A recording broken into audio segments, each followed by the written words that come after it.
Good afternoon and welcome to our Midday Mull for Monday the 10th of August. We continue reading through Ruth bit by bit, and we got to the place where Naomi had gone home from Moab. She'd headed back to Bethlehem and tried to dissuade her daughters-in-law from coming with her. Orpah had turned and gone back to her family to try and start a new life there. Ruth said no, she'd come with Naomi, and they arrive in Bethlehem. And we're told the whole town was abuzz. Can this be Naomi? And reading from verse 20 of chapter 1, she says, "Don't call me Naomi," she told them. "Call me Mara, because the Almighty has made my life very bitter." Now, Naomi means pleasant, and Mara means bitter. And so she's saying, I'm not pleasant, my life is bitter. The Almighty has made my life very bitter. I went away full, but the Lord has brought me back empty. Why call me Naomi? The Lord has afflicted me. The Almighty has brought misfortune upon me. And I'm struck by suddenly in 2 verses she mentions the Lord and the Almighty a total of 4 times.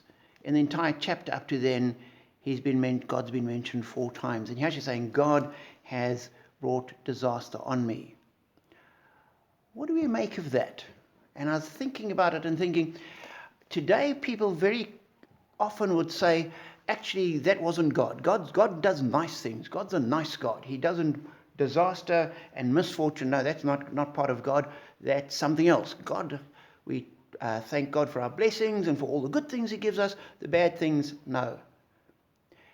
But the question then, of course, is if God's not behind the disaster that befell Naomi, who was? What was God doing when it happened? And that then means for my life, how can I trust God? If things can go pear-shaped for Naomi outside of God's control, what's going to happen to me? How can I be sure that I'm secure? How can I be sure that as I go to sleep tonight, I will wake up tomorrow morning? If suddenly something happens outside of God's control and He's left on the sidelines going, oh my goodness, I didn't want that to happen. This is a disaster. That will be a disaster. How can I be sure of eternity? I might die, and outside of God's control, Satan snatches me away and I'm gone. I have no confidence. I have no assurance. I have no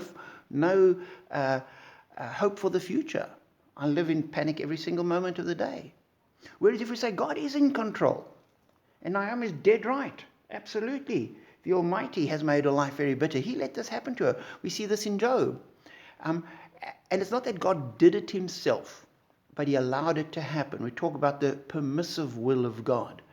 And we see if we read in Job, the devil comes to God and says, let me test Job. And God says, you may this far.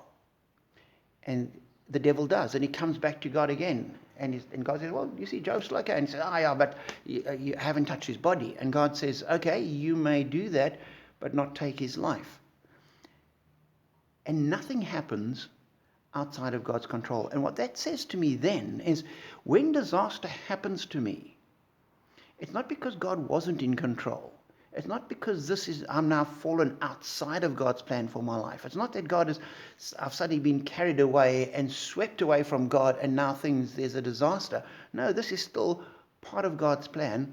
I just cannot get my head around it and I can't understand it. And that's hardly surprising. I can't understand half of what my family does. How do I think I'm going to understand God? As I've said time and again when I was at the school, if I could actually understand God, I wouldn't worship Him. He'd be too small and puny. If my little compromised mind could understand and comprehend Him, I wouldn't worship Him. It's because I don't understand Him. It's because He's beyond me. I look at this and I say, there's a disaster. God is in control.